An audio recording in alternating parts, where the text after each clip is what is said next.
Right. Yep. Good. So we are live. Just checking to make sure everything's rock and rolling. Then I'll wait for people to appear.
I tell you what, let's have some music while we wait, courtesy of some royalty-free music site.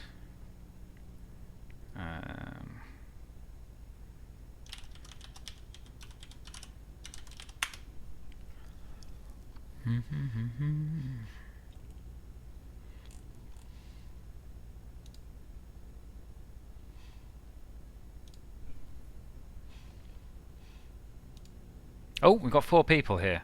Learning already. Okay. Good. Let me. Right.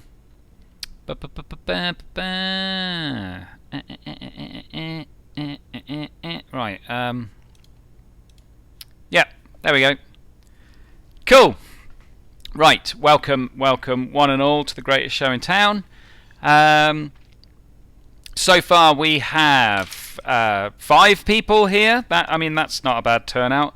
Do you want to just sound off in the chat so I can see who is here? I see we've got Jack and Tom and Harrison from... Yeah, okay, good. Okay, so just bear with. Let me sort my... shenanigans out, and let us get rid of that nonsense. Okay,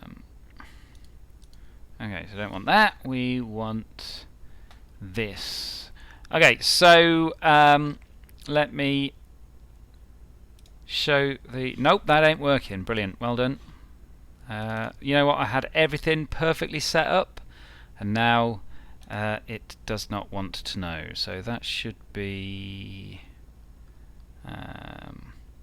that perhaps. Okay, there we go, that's better, right?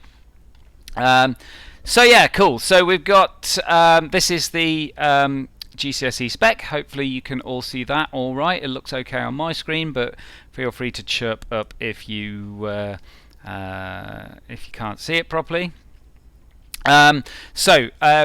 I figured the best stuff to go over for this first stream is probably going to be the Unit 1 stuff.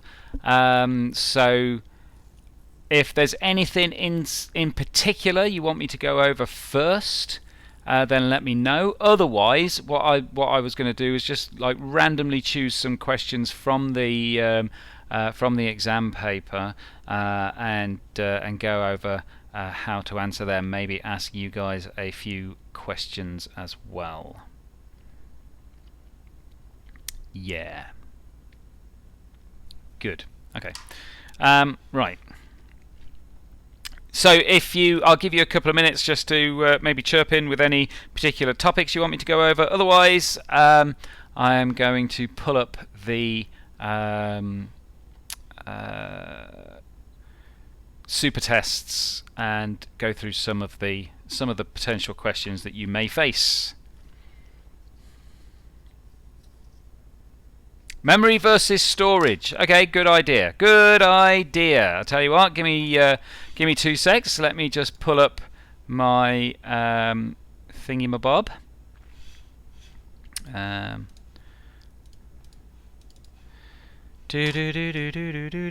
Right, we have got GCSE Computer Science and memory and storage. Memory and storage. Let's have a look at this. Boom. Okay, so we've got. Oof. There we go. Okay, so this is obviously a lesson presentation. I know it says there we're going to play a game, but we're not actually going to play a game.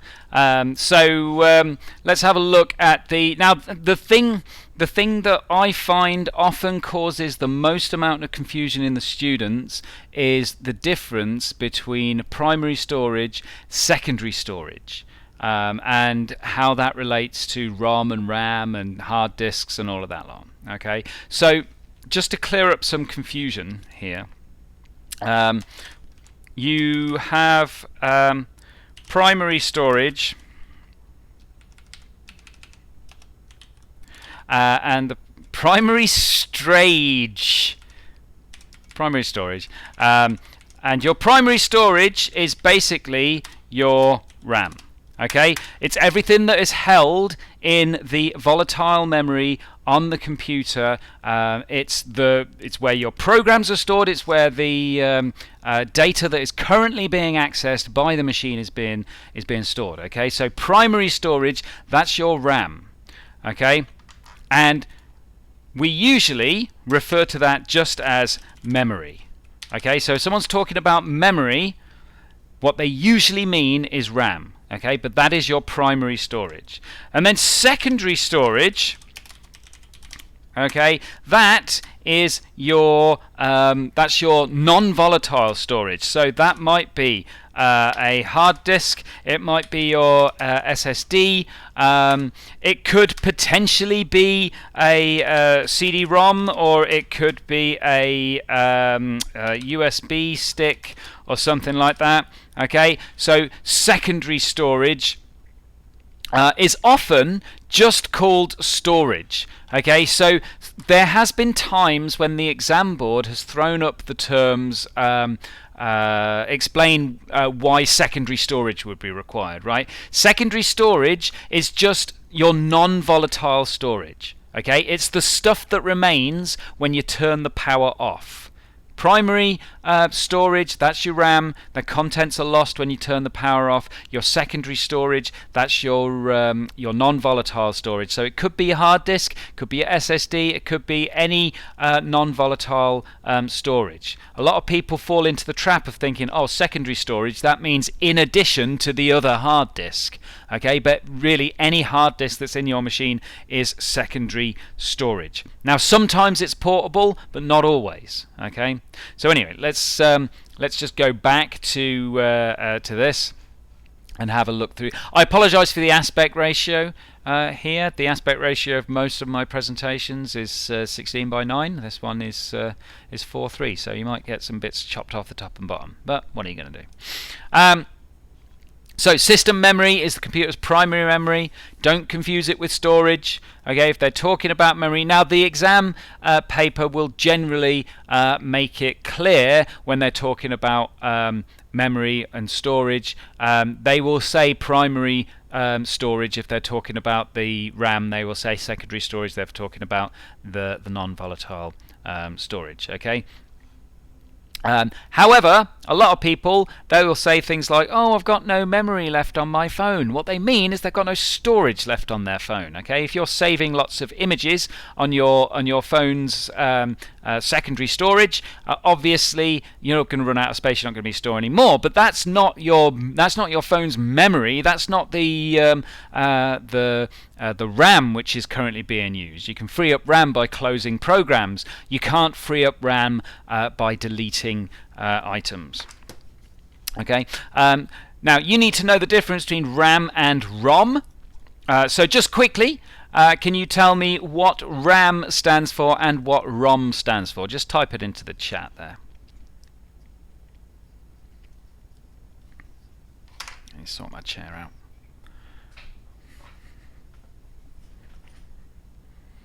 Random access memory, yeah, and random access, read-only memory is the other one. Okay, so remember we went over that question in the lesson about the difference between RAM and ROM. You've got to be very specific when you're giving like answers to those questions. Okay, so what we got here, find out what ROM stands for, find out what RAM stands for.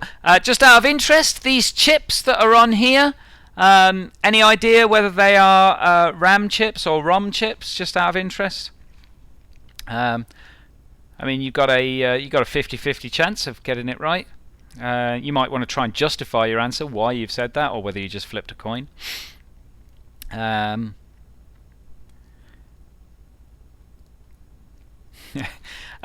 RAM is not always sticks. Okay, so the RAM that you stick into your desktop machines, which I wish I had some to hand, but I don't.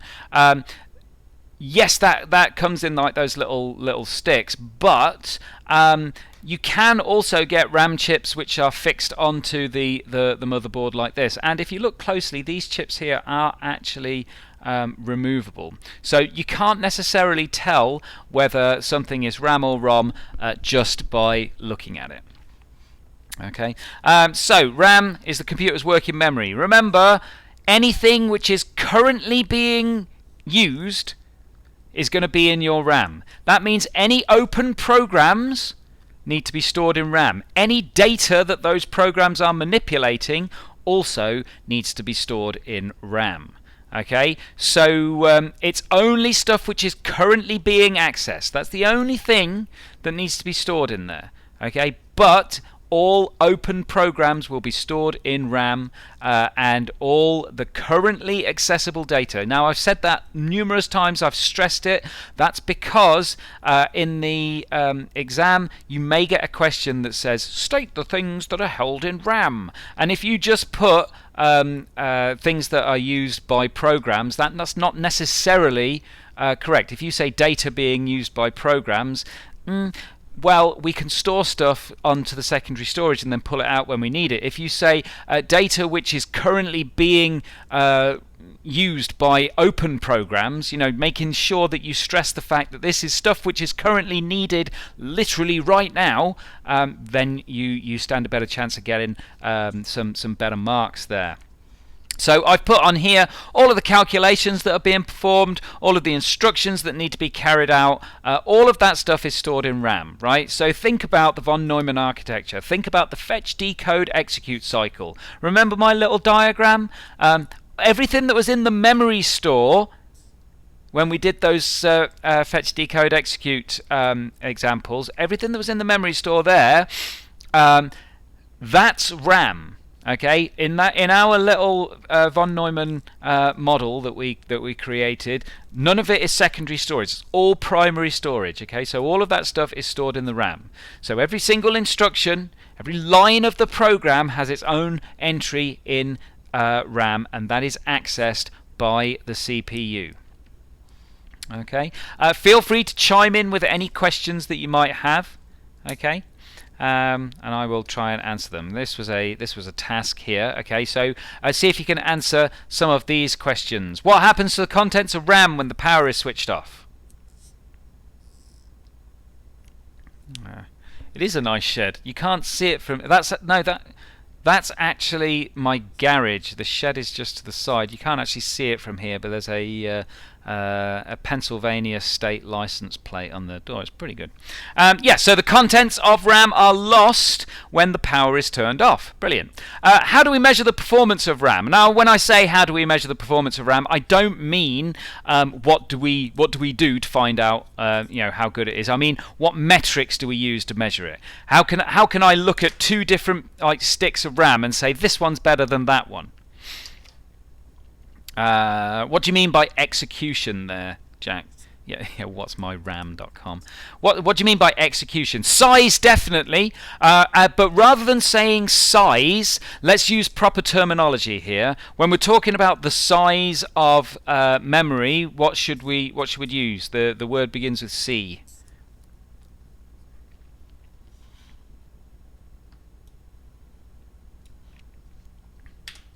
You've all said a lot of things. Capacity, that's what we're going for. Okay, capacity, usually measured in gigabytes these days in terms of RAM. Okay, clock speed is not related to memory.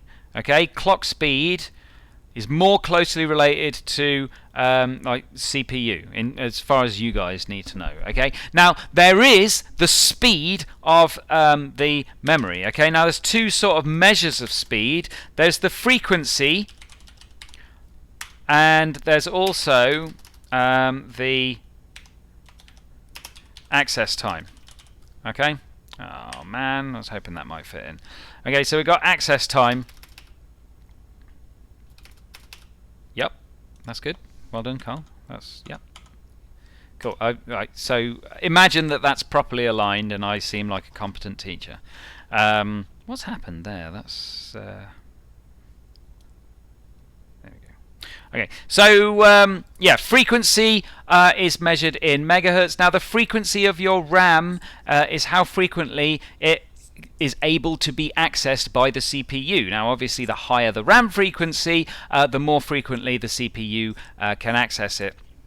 Generally speaking, you will have RAM which is synced to the frequency of your CPU. Yeah, where's my tie? Well, I mean, obviously, I'm not wearing a tie at the moment, so perhaps the your learning will be affected by that. We'll have to see. We'll have to do some studies on that, but you know. The other thing was access time. Can someone tell me what access time is measured in? It's not measured in megahertz, and it's not measured in gigabytes. Access time. What is access time measured in?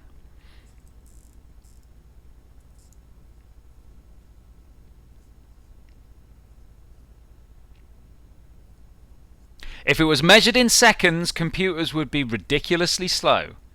Okay, you're close. Not nanoseconds. Well, it depends on the sticks. Generally speaking, we're talking about milliseconds. Sometimes you might see nanoseconds, although I'd imagine that's fairly rare. Milliseconds is generally the one that you go for. And the lower the access time in milliseconds, the better your RAM is. What the access time basically tells us is how quickly can you get into the RAM, pull out the stuff you need. Okay, so access time, how quickly is the CPU able to actually like find the information once it's there. So frequency tells you how many times per second the RAM can be accessed, and the access time tells you how quickly each of those accesses takes. Okay. Exam no like nanosecs, right? Yeah, stick with milliseconds, I would. Yeah. In fact, I just want to do a little bit of checking here. RAM access times. Let's just have a see. I'm looking at some specs for RAM here. La la la la la la la.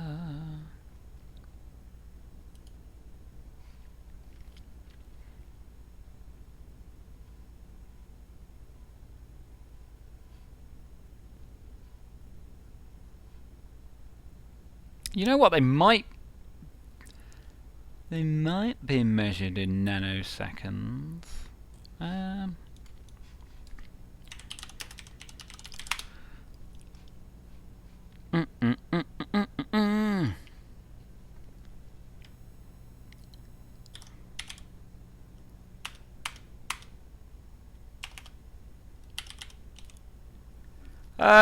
Yeah, it's actually nanoseconds is the thing. So let's go with nanoseconds.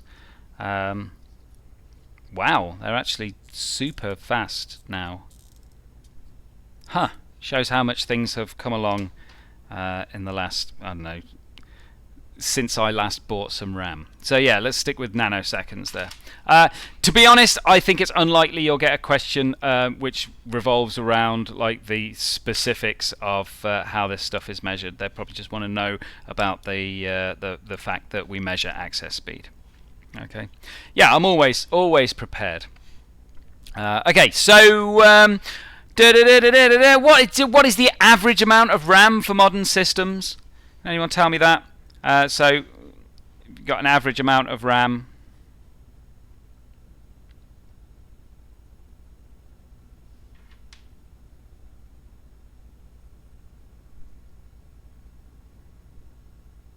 Ooh, wildly varied here. I would suggest that, yeah, between, I mean, 8 things. It's more like 8 than 4 these days. Between 4 and 8 is probably about average. Probably leaning towards the higher side of things. Above that, probably not so much. 64 gigabytes, that is way too high. So yeah, between 4 and 8 gigabytes is you have not got 100 gigabytes of RAM. That's generally about right. Huh. I'm still just looking at this. Timing. Right. Okay. Anyway. No ROM, just RAM. Okay. Well, I mean, yeah, have fun with that system. When do you think we're going to need more RAM? What does RAM actually help us do? If I stick more RAM in my machine, what's going to get better?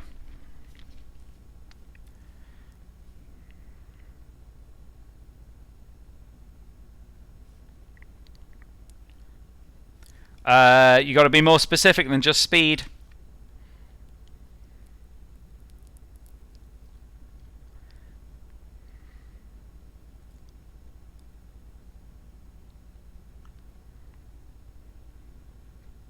Speed of open programs and tasks.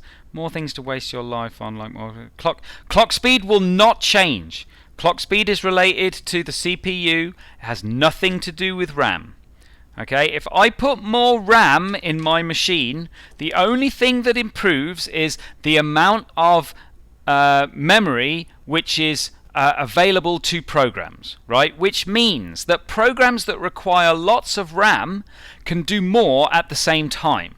Okay, so if I am editing video or editing audio or editing graphics, anything multimedia based generally needs a lot of memory. And the more memory I have available, the less it's going to have to swap things out to virtual memory, which means that things will go faster. Okay, it doesn't improve the speed of your computer.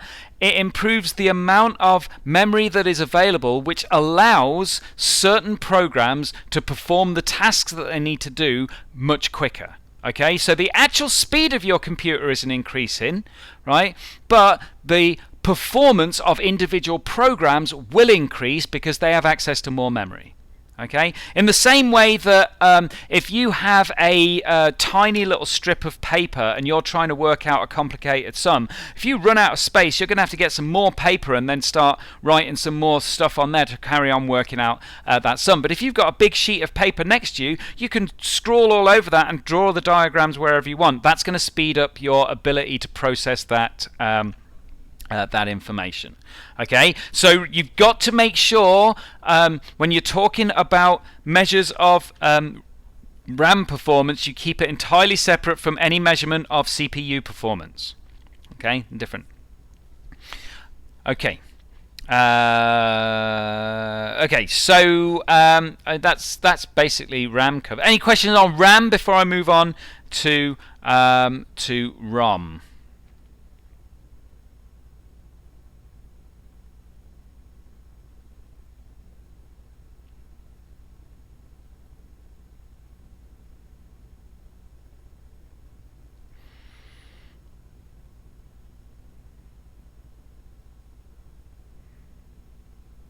No? Cool. Right. So moving on to ROM then. Okay. Remind me what ROM stands for?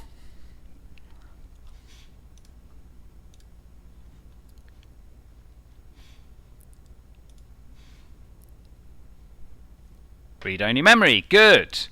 Okay.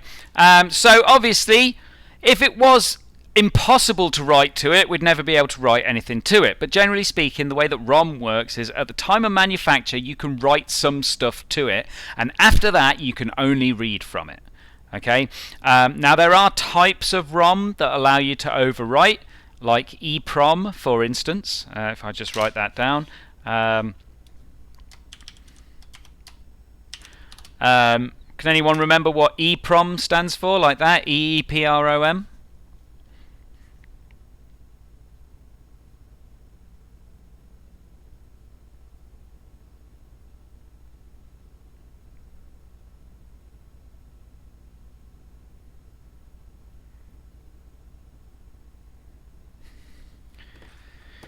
Yeah, good. Yeah, EEP read-only memory. Any idea what the EEP stands for?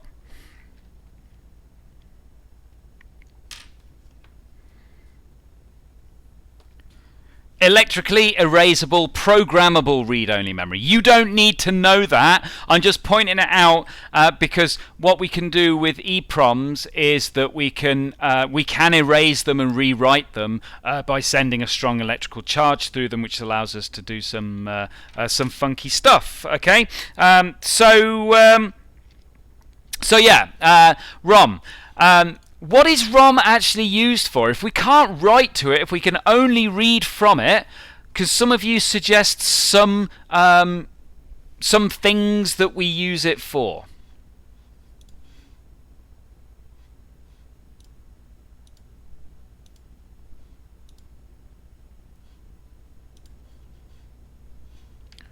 Start instructions, BIOS, opening data setup. Opening data setup. I'm not sure what you mean by that. I think you might mean like BIOS, basically, which is correct. Okay. Right, let me get rid of these windows. So yeah, the main thing that we use ROM for is to store the BIOS. I'll get rid of EEPROM there. BIOS. What does BIOS stand for?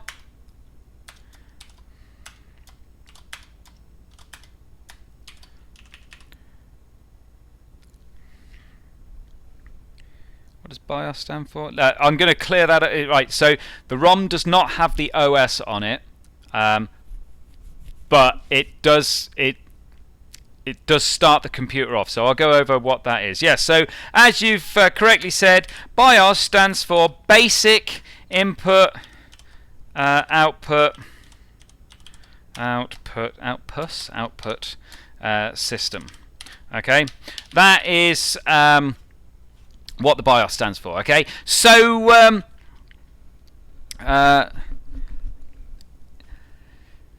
let's discuss what the BIOS actually does, because part of it is starting the computer up, right? But the BIOS does not store the operating system. Okay, all the BIOS does is it stores a bunch of instructions that allows the computer to set up the initial hardware that's required up until the point where the operating system can take over. Okay, so when you first turn on the computer, it will read the contents of the ROM, contents of the BIOS, right? And it will say, right, first thing we need to do, set up the RAM. We've got some RAM over there, brilliant. Next thing, let's set up that CPU. We've got CPU over there. What expansion cards have we got? Oh, we've got a GPU over here. We've got a sound card over there. Brilliant, okay. They exist. Don't know how they work, but at least they're there and we know how to point to them. And then over here we've got these hard disks. Okay, so let's set up these hard disks. Right, one of these hard disks has got to have an operating system on. So which one? Okay, let's have a look. Right, that first hard disk has got the operating system on. Let's try and load the operating system. Here you go, Mr. Operating System. Have you loaded? At which point the operating system says, yep, I got it. I'll take it from here. Okay, so the BIOS does not contain the operating system, but it sets everything up so that the operating system can take over. Okay, as soon as the bootloader loads the operating system, the BIOS just sort of like, it's going, all right, I'm done my job, and the operating system then configures the hardware. Okay, so it's only the initial setup that the BIOS needs to do. In terms of questions they might ask about the BIOS, I don't really know. I don't really know what sorts of questions they're likely to ask, so maybe we'll dig into that a little bit later on. Okay, so is the content of ROM lost when you turn the power off? I'm just going to turn the light on. Give me a second.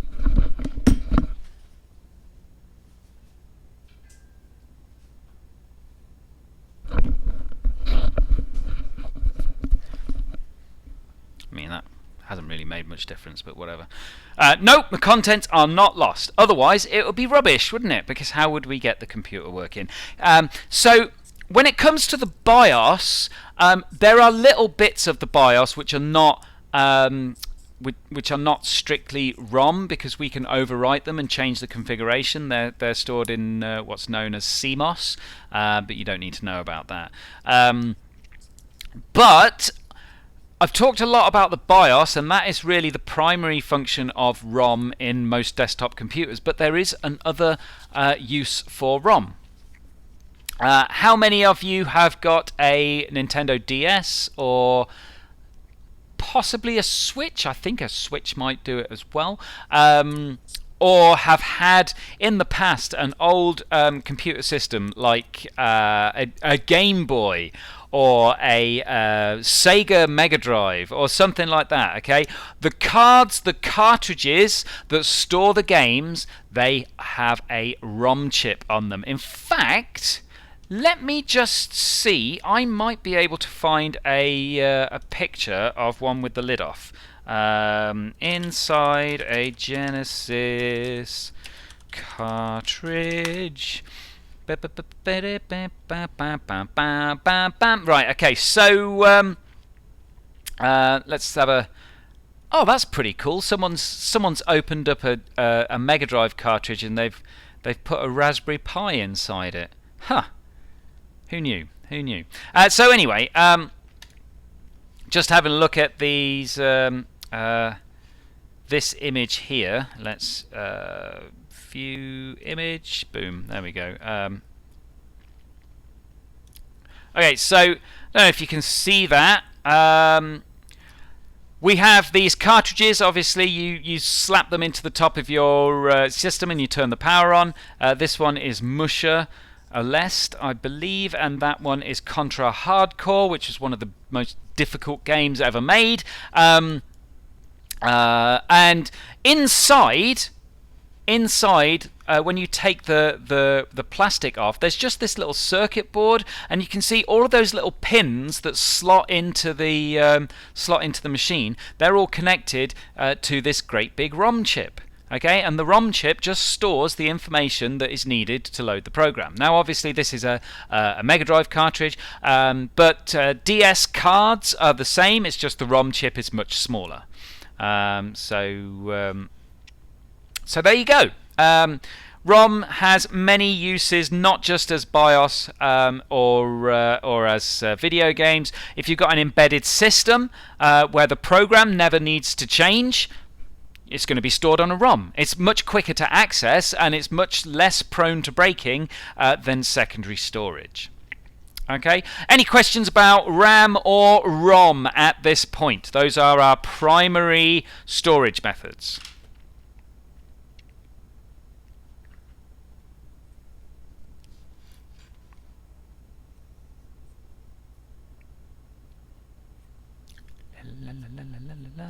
Nope. Okay, cool. So we're ready to move on. Just to refer to what you just said there, Jack, iPod 4 with DS emulator, you will notice that the files you load in order to play the games, they're known as ROM files, because what they are, they're a dump of the contents of the ROM and stored in a file. Okay. What about defrag? Defrag does not apply to primary memory, but it applies to secondary storage, which is what we're going on to have a look. Okay. Do you remember that exercise that we did where we drew the pyramids? Well, we're not doing that again. So let me just move forward. I'm going to have to pull up a separate thingamawhatsit, so just bear with me a second. Let's look at storage. SSDs do not need defrag, and the reason they do not need defrag is they're much faster to access, and they don't have the mechanical parts, so it doesn't matter so much if the files are stored all across the system. However, they do have something called trim. They need to have a trim every once in a while, just to get rid of some of the crap that might have been deleted but not removed. Okay. So What we got here? Secondary storage. Can you remember what the shapes were? There were 4 shapes. I just showed them just then. Maybe I didn't give you fair warning, but maybe that was part of the exercise. Can you tell me what the shapes were that were just on the screen? There was one in each of the corners.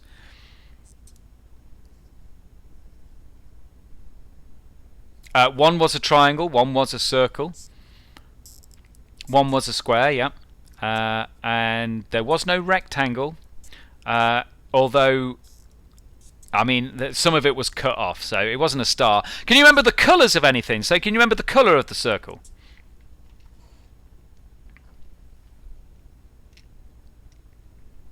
The circle was not red. It was not orange either. Although there were red and orange shapes on there. The circle was blue. Okay. So let's not worry too much about that now. We will come back to that. We will come back to it. Okay. So let's have a look at this. So we've looked at primary storage, also known as memory. We are now going to look at secondary storage, which is sometimes just referred to as storage, although the exam board loves to say secondary storage, which ends up confusing people. Okay, so secondary storage, right? RAM is the primary memory, short-term memory. I'm not going to get you to repeat what I just said. Obviously, you understand what's going on here. The secondary storage is your long-term memory. So just remind me again, what were the shapes on the first slide? Can you remember any of them?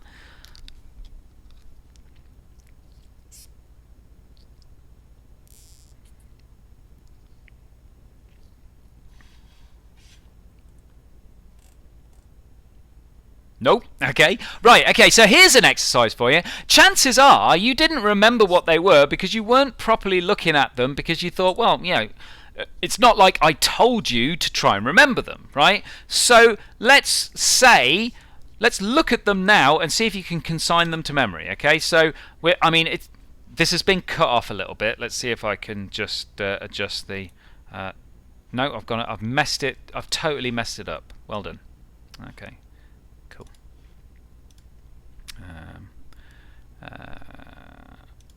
There we go. Okay, so I kind of... No! Oh, there we go. Yeah. Okay, can you see the shapes a bit better now?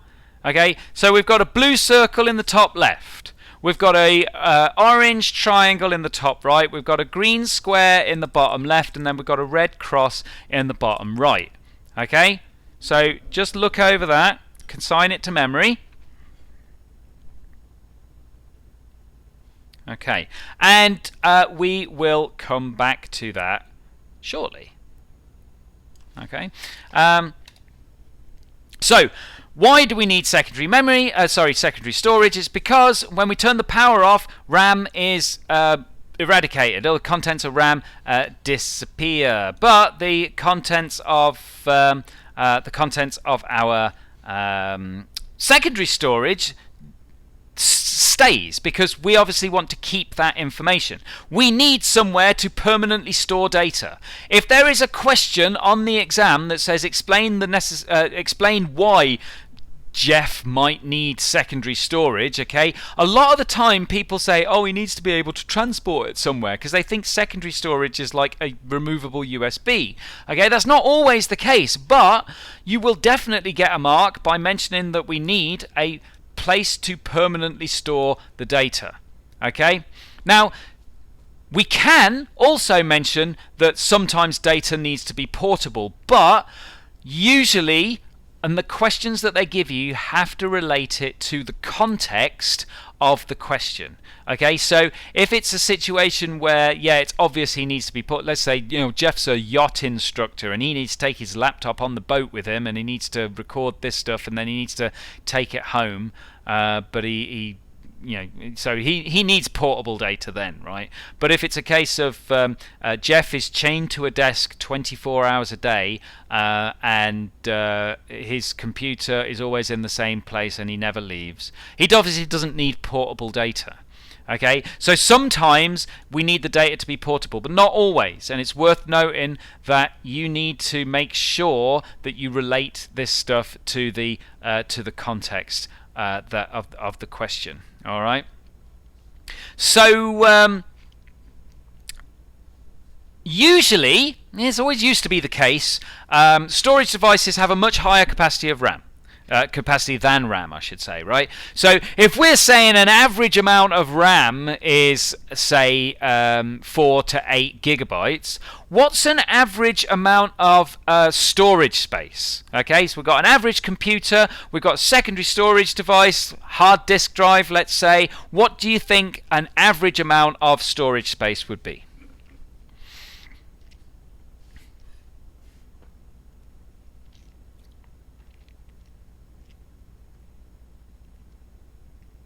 I would suggest that 64 gigabytes is like barely big enough to hold Windows. But we've got the right question there. On what? On a mobile phone, a storage capacity of 64 gigabytes is pretty good, right? But on a desktop computer, a storage capacity of 64 gigabytes is poor, right? So again, we've got to think about the context. So for a desktop computer, 1 terabyte, which is how many gigabytes? How many gigabytes in 1 terabyte?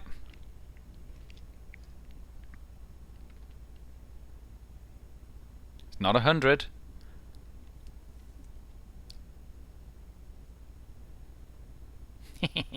Now, it's interesting here because some people would say 1,000 and some people would say 1,024. So if we've got 1 terabyte, strictly speaking, that is 1,000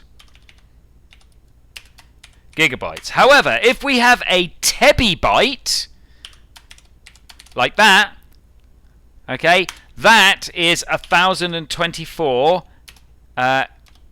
gigabytes. Okay, so you've got to the exam board will accept both 1,000 and 1,024. These are actually two different things, right? So the I there, a tibibyte and a gigabyte, they are binary representations, whereas these are standard representations. Okay, so there are. Regardless, there are still 8 bits in a byte. Okay, there are 1,000 bytes in a kilobyte. There are 1,024 kibibytes. 1,024 bytes in a kibibyte, and so on and so forth. Okay, in the grand scheme of things, it doesn't really matter. As long as you know what you're dealing with. I mean, my readouts on my computer list things as gigabytes because I am used to dealing with binary. You will find a lot of the time the remaining space on your computer will be reported in say terabytes or gigabytes. Whereas if you're looking at how what the maximum storage capacity might be on the side of the box, it will be in tibibytes or gigabytes. Sorry, the other way around, because one of them looks like it's more storage capacity than the other. Marketing always lies to people and tells half truths to try and get people to buy it. Ultimately, though, the exam board will accept both 1,000 and 1,024 as long as you are consistent whenever you do any calculations. All right. So storage devices have much higher capacity than RAM. 1,000 times more in some cases, but they tend to be slow. Even super fast storage devices like SSDs are still way slower than RAM. Okay, so secondary storage is always slower than the primary storage. Okay, but on the other side, they are cheaper. Okay, so we're not gonna stick in a ton of RAM because generally that's a little bit more expensive than adding a high capacity SSD, for instance.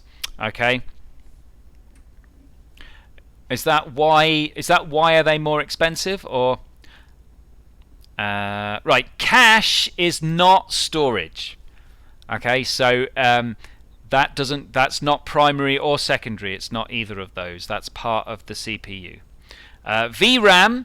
The V in VRAM stands for video. Okay, your VRAM is the video memory which is usually mounted on your graphics card. If you don't have a separate graphics card, the VRAM will be mounted on the motherboard, and sometimes certain motherboards will share system RAM and video RAM.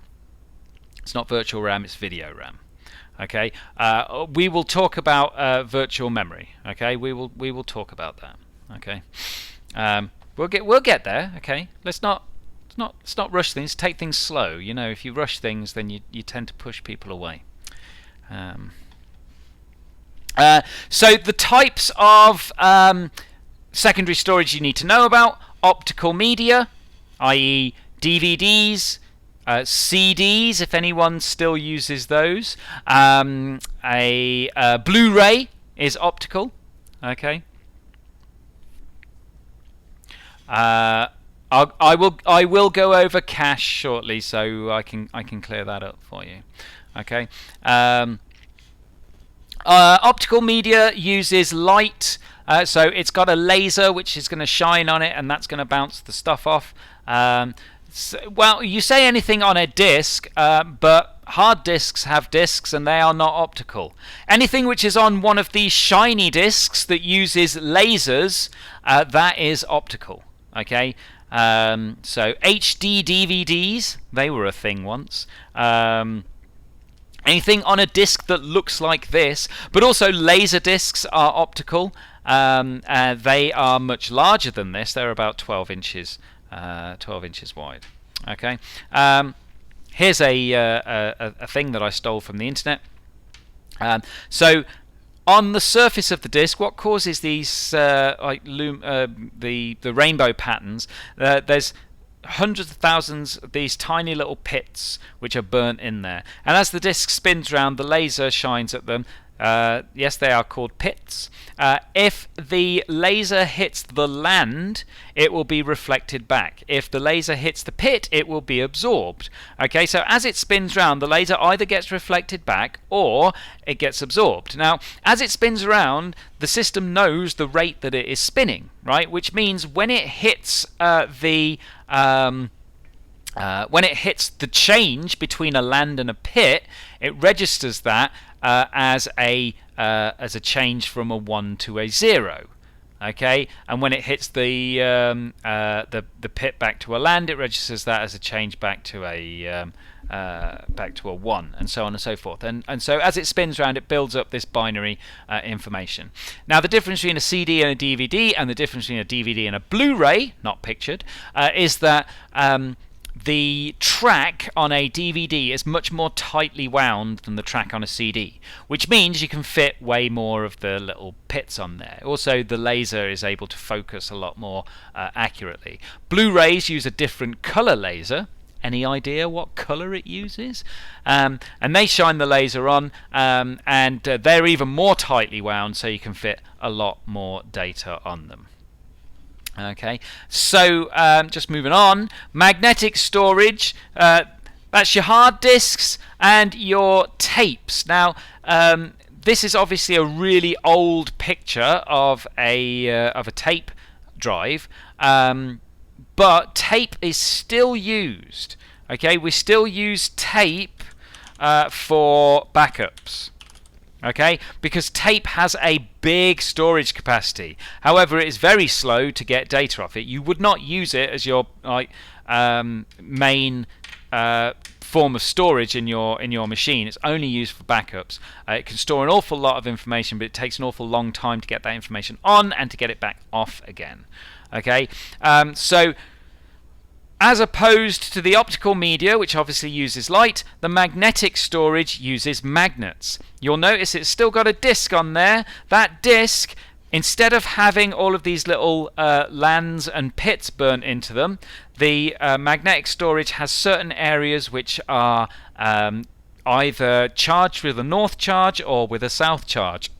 And as the head moves over it, it either gets pulled towards or it gets pushed away. Here's a little diagram that demonstrates that.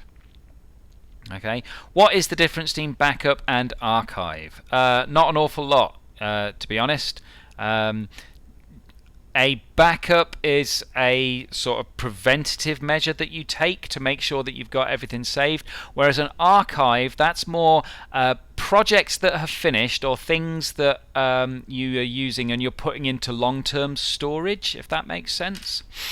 So yeah, solid state drives. If you have a look at these solid state drives, you'll notice they're all silicon chips. In fact, this one just has a bunch of RAM plugged into it. Okay, so the way that solid state drives work is very similar to the way that your RAM chips work or your flash drives work. They have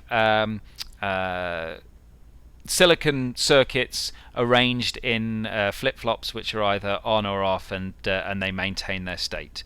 Okay, so massively faster than the optical and the magnetic. And the great thing about solid state, there is no moving parts. Because there's no moving parts, it's unlikely that they're going to wear out. I've had a number of hard disks die on me. Usually, if they're made by Seagate, don't buy Seagate hard disks, they're rubbish. So if there's no moving parts, it's unlikely that they'll fail. Okay. Not going to do that. So just a quick word on offline storage. Offline does not mean not connected to the internet. In this instance, offline means stuff that is stored and is not connected to the computer. Okay, if a pen drive can hold data permanently, why can't RAM? Because they are not the same chips. Okay, a RAM chip is not the same as the flash chip that's on a USB. It's arranged in a different way. RAM is non-volatile storage, and RAM is volatile storage, and USB is non-volatile. They might look the same, but they're not actually the same inside. Okay, so offline storage is anything which allows you to store data and remove it from the machine. In my little picture here, I've got a compact disc, optical disc. I've got a USB pen drive here, and then I've got a bunch of floppy disks, which is highly unlikely that you will ever see any. But there you go. There's 3 different sizes of floppy disk there. What is an M2? It's a type of SSD. Yeah, they are sort of like slimline things which are designed to slot into laptops. But you can also mount them in desktop machines with a caddy as well. All right.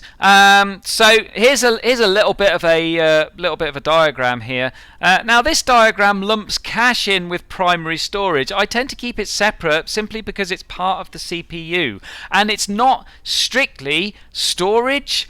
So the cache is it's temporary storage. Very temporary, so it's going to be overwritten by anything that is more frequently used than anything that's currently on there.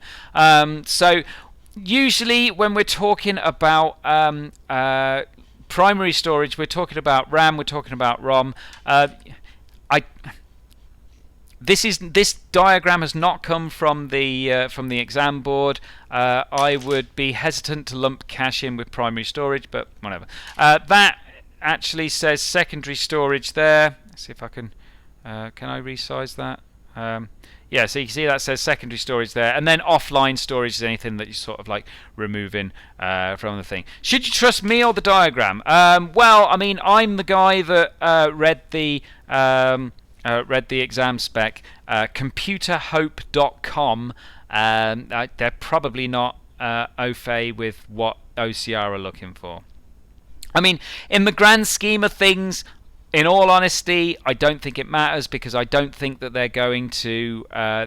You're not going to come down to a situation where you need to know the nomenclature surrounding what cache actually is. So put your trust in whoever you feel is most deserving of your trust, is all I shall say. Okay, and then finally, in terms of storage, cloud storage. Okay, we've got here some examples.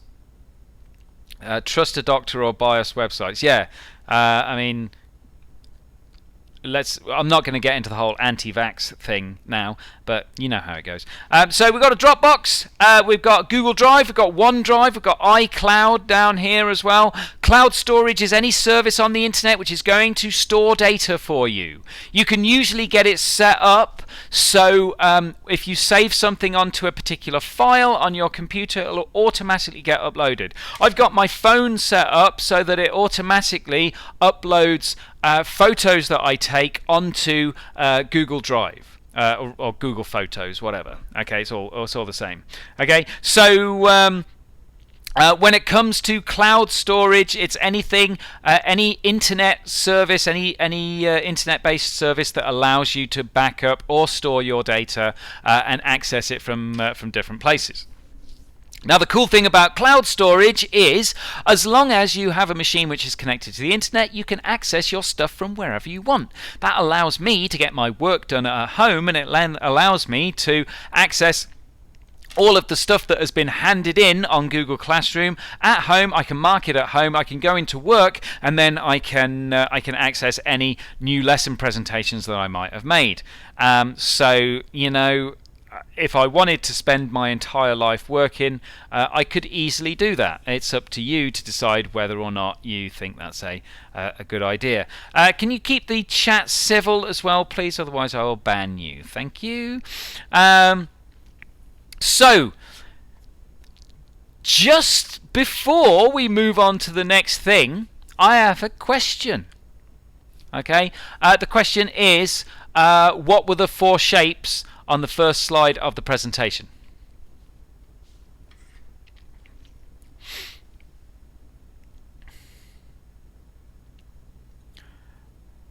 Okay, so what corners were they in?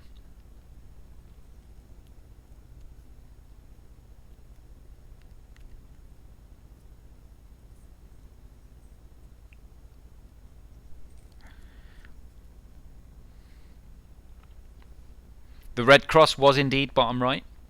The blue circle was top left. Yeah. What about the other 2?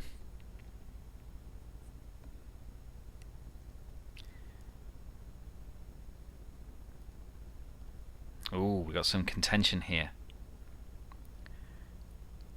Okay, so we can see the blue circle was top left, the orange triangle top right. That is actually a square. There is that.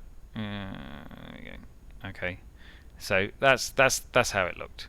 Okay, so rock and roll. Okay, so well done if you solved that by remembering it. Also, well done if you clocked that you could just skip backwards on the stream and check it out there. Computer science is all about solving problems. So one of you asked about virtual memory. Well, let's just go back here. Virtual memory. It's almost as if I had something prepared. So when the RAM is full up, obviously we can't store anything else in RAM, but what we can do is we can virtually increase the amount of memory available using the hard disk. So we'll temporarily copy some stuff from the RAM to the secondary storage, and then we've got some more space that we can overwrite in RAM. And then obviously when we need the other stuff that we stored on the hard disk, we have to swap it back over. Okay, parts of the memory, that should say parts of the memory, obviously, and that's the word that's chopped off down the bottom is RAM. Yes, they are called pages. I have a diagram here. Okay, so this bit here, this is how the program sees it. As far as the program's concerned, all it can see is, oh, cool, there's 8 pages here. Okay, but what the program doesn't realize is that only 4 of those pages are stored in the primary memory, and the other 4 are stored on the secondary storage. Okay, but because of the way the operating system manages the memory, it arranges it all into this virtual memory, which, as far as the program's concerned, is just all one big block. So as far as the program's concerned, there are 8 blocks of RAM available. Okay, so at the moment, pages 4, 3, 0 and 6 are in main memory. Let's say the program now needs to access page 1. Well, what's going to happen? Well, it's going to look and see, well, the program doesn't do this, the operating system does this. The operating system looks to see what was the last, the piece of memory that was accessed the longest time ago. So page 6, we haven't used page 6 in a while, so we've requested page 1, so what happens is page 6 and page 1 gets swapped. So page 1 now gets moved into main memory, page 6 is moved onto the disk, and then the program can access page 6 from main memory. Now, as far as the program's concerned, it's just said, sorry, not page 6, page 1. As far as the program's concerned, it's just said, can I have page 1, please? And then main memory, or the virtual memory, has passed that across. Okay, does that make sense? You don't need to know about virtual memory in a great amount of depth. I'm hoping this diagram sort of explains things.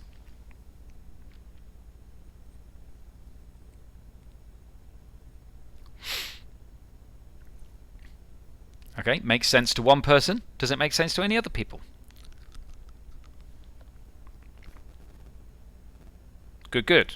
All good. Excellent. Excellent. Excellent. Right, so I've put here, that's why sometimes when you have a lot of programs open, things might take a long time to do anything, and you'll see your hard disk light flashing a lot. That's because things are getting swapped out and swapped out and swapped out. Why don't we just use virtual memory all the time instead of buying more expensive RAM? I'll let you answer that question.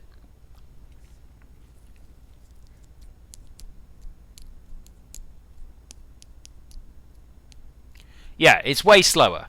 Okay, so sometimes it's unavoidable. Perhaps your RAM is not upgradable, or you can't afford the extra memory, but you have a ton of disk space. Okay, so it's, I wouldn't say it's 1,000 times slower. It depends on the situation. Okay, but generally speaking, it's a lot slower. One further type of memory to just sort of explain here, flash memory. So flash memory is your non-volatile stuff, which is usually used in USB sticks. This is a USB stick with the top pulled off, and you can see there's a memory chip on there. It's rewritable. And it allows us to carry stuff around. However,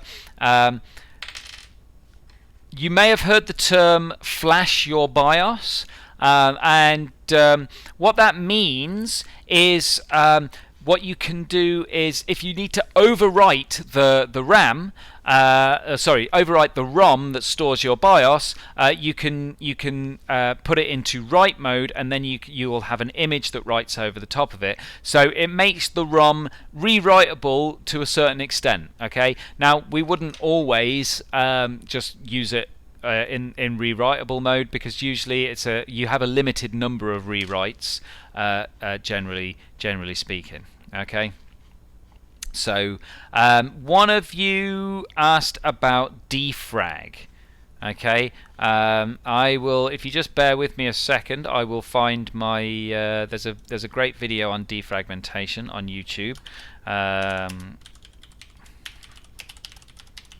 So defrag, to defrag your hard disk. Oh god, it's got this amazing music, which I'm just going to turn down here. Let's see if I can.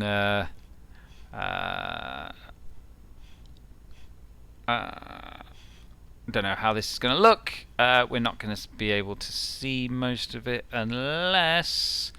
You know what I'm going to do? I am going to pop that out, and we are going to try and view it in a separate window. This might take me a couple of seconds just to get going.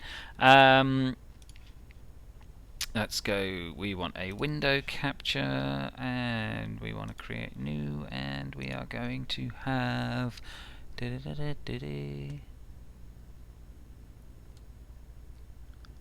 Yeah, I mean, I might just link it, but oh, bonanza, right? So we've got here the amazing defrag animation. So to start off with, you can see that all of these different colors represent files. Okay, so all of the red squares go together to make a file. Yeah, and the numbers refer to which section of the file it is. So we've got section 1 and section 2 of the red file here. Then we've got nothing, and then we've got section 1 of the pink file. We've got section 4 of the yellow file, section 1 of the yellow file, and so on and so forth. Okay. Now the problem is, in order to speed up accessing the files, all the bits of the file need to be together, and they all need to be arranged in order, preferably all at the start of the disk without any spaces in between them. And normally, if you start off with a blank disk, when you write your files, they will be written to in a nice, orderly fashion. But as soon as you start deleting things, you can leave holes in your data, and then when you go to write another file, it will fill in the holes first and then stick the rest at the end. So over time, your hard disk gets kind of messy. Right? And if your hard disk has to go looking at the start of the drive for one part of the file and the end of the drive for the next part of the file, that can take time. Okay, and so what defrag does is it defragments your hard disk, i.e. it makes sure that all of the files are all lined up with all of their sections next to each other and no gaps in between them. Okay, now it's very important if you're answering a question about defrag that you say this speeds up the access of the files because they're all easy to find. In the same way that if your bedroom is a right mess and you are trying to find that application form that you were supposed to get sorted so you could get a job, but you brought it home like 2 weeks ago and you don't know where it's gone, you're going to have to tidy up before you can find it, right? But if your room's already nice and tidy, you can find that application form easily because you just put it on top of the desk. Okay, so this is an animation which is going to explain what goes on during a defrag operation. Okay, so the bits of the files will be moved to the end of the disk so that the correct parts of the files can be moved into place. Okay, and it goes through each of them, moving bits of the files to the end of the disk to free up space so that those other parts of the files can be moved back. Okay, so here we go all the way along, and eventually you end up with a nicely organized list of files with no gaps in between.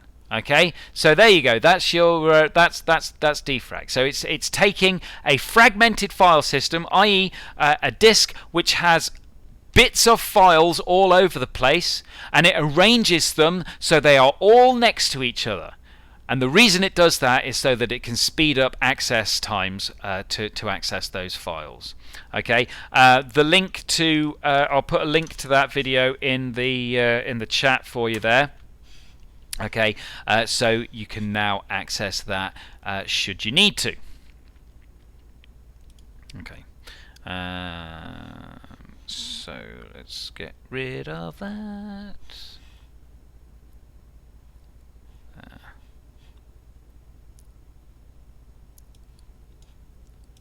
Okay.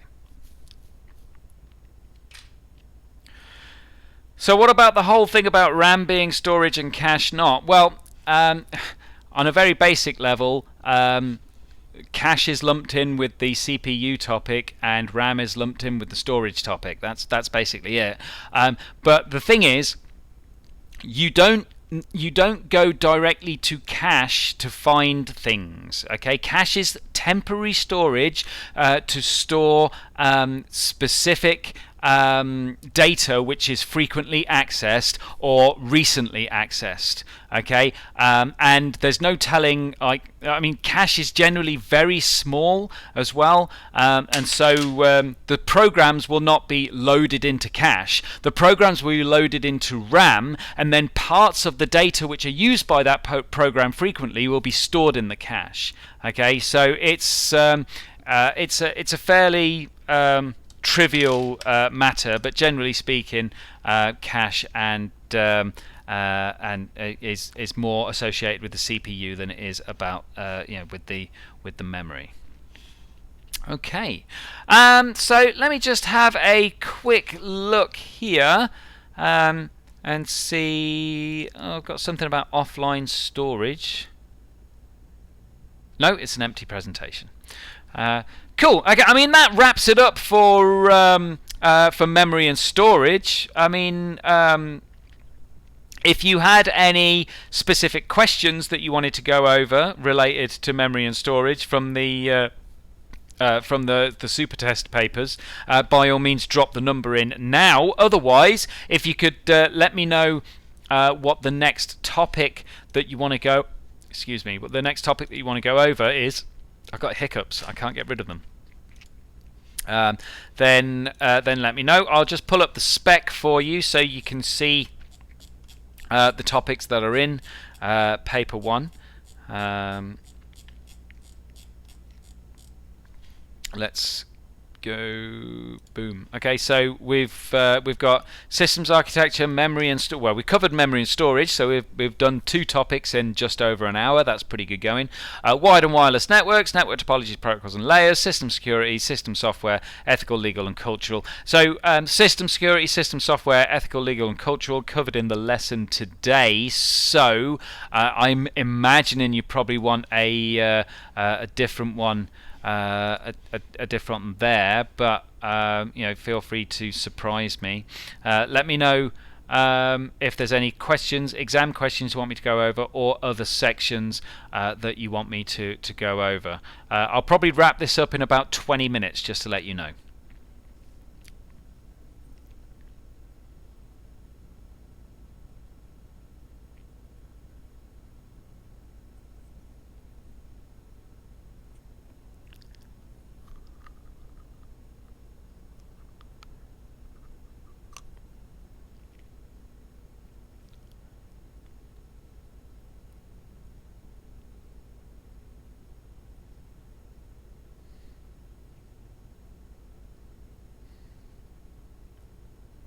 No one's got anything.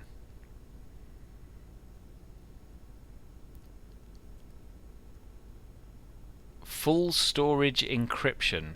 What do you mean by full storage encryptions? Any recommendations for dinner? I can heartily recommend. There's a Chinese takeaway in Milton Keynes called My Chinese, and they do this amazing. They call it salt and pepper vegan chicken. And I don't know what it's made of. I assume it's made from seitan, as in like wheat gluten or whatever. It's so good. It's obviously not chicken, it's some vegan stuff, but it's brilliant. Unfortunately, Milton Keynes is a long drive, and by the time I get home it's going to be cold, so I'm not going to eat that. Encrypting a full hard drive. So why might you need to encrypt a full hard drive is the question. Where's that spec gone?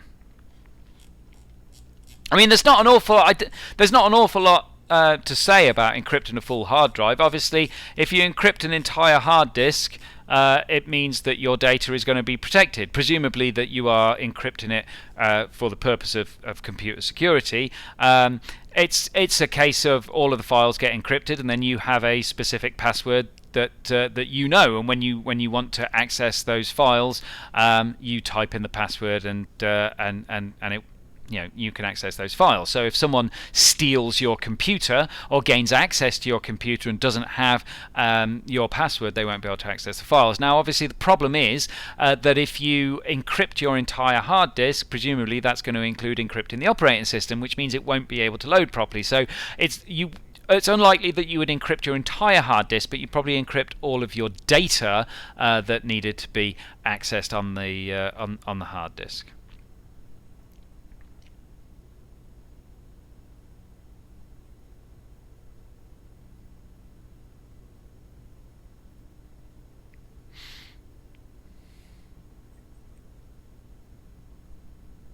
Nothing else. No one's got anything else. Are we sure? There's got to be some questions. There's got to be some questions. I'll tell you what. Let me. I've got a question up here. Let's see. Some stuff on audio there. Oh, is this the right paper? I'm getting mixed up with these. I think Supertest 1 and 2 is a mix of different questions. So, I wonder if I can.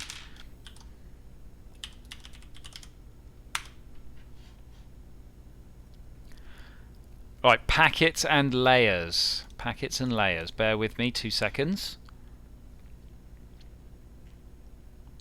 Packets and layers are the thing. Loads of people hate packets and layers, but really, you don't have to be aware. You don't have to be afraid of them. It's actually pretty straightforward when we get down to it. Let me open up the thing. Networks. Networks. Here we go.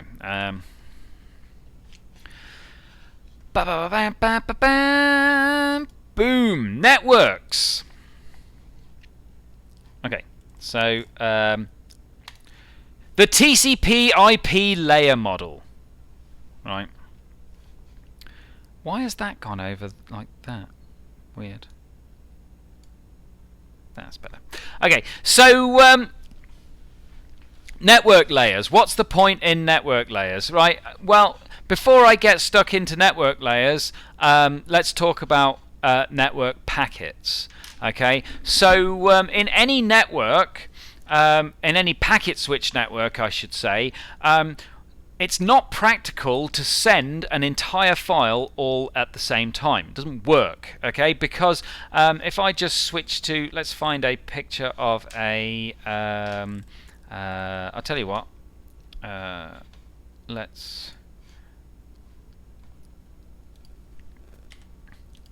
can I draw on here? Let's say I've got a computer here, I've got a computer here,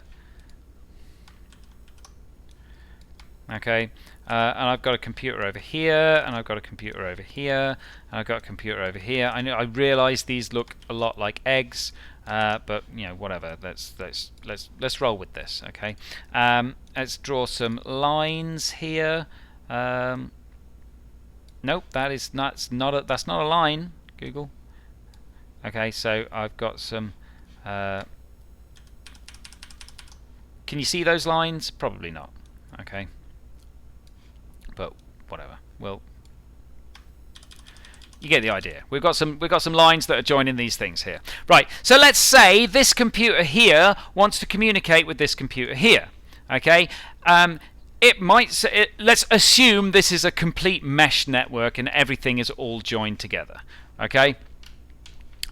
It will send a message to this computer, it will send that message across to this computer. Okay, so if it sends a file which is 50 megabytes, it establishes a link to this computer here and it establishes a link to that computer there. Now, if this machine wants to talk to this machine here, what it's got to do is, instead of let's say it can't talk directly to it, it has to patch through here, or maybe it needs to patch up there. Regardless, these machines that are currently communicating with each other are completely off the network. So this machine here, if it wants to communicate with this one, it has to go through there and it has to go through there. It has to wait for that entire file to finish transferring before it can use the network. Now, in the old days of circuit switching, you just had to wait. But what happens now is a large file is broken up into tiny pieces called packets, and those packets are sent across the network, and they will follow whatever path they need to follow in order to get where they need to go. Now, they're not always going to arrive at the same time. They're not going to arrive in order. They're going to arrive out of sequence. Not all of them are going to take the same route. For instance, if we're sending this big file from here to here, a lot of the packets will go through here and across here, but there might be times when there's some traffic problems because there's so many packets going through there that some of the packets might go across here and then round there and then down there. It doesn't matter what route they take through the network as long as they get to their destination.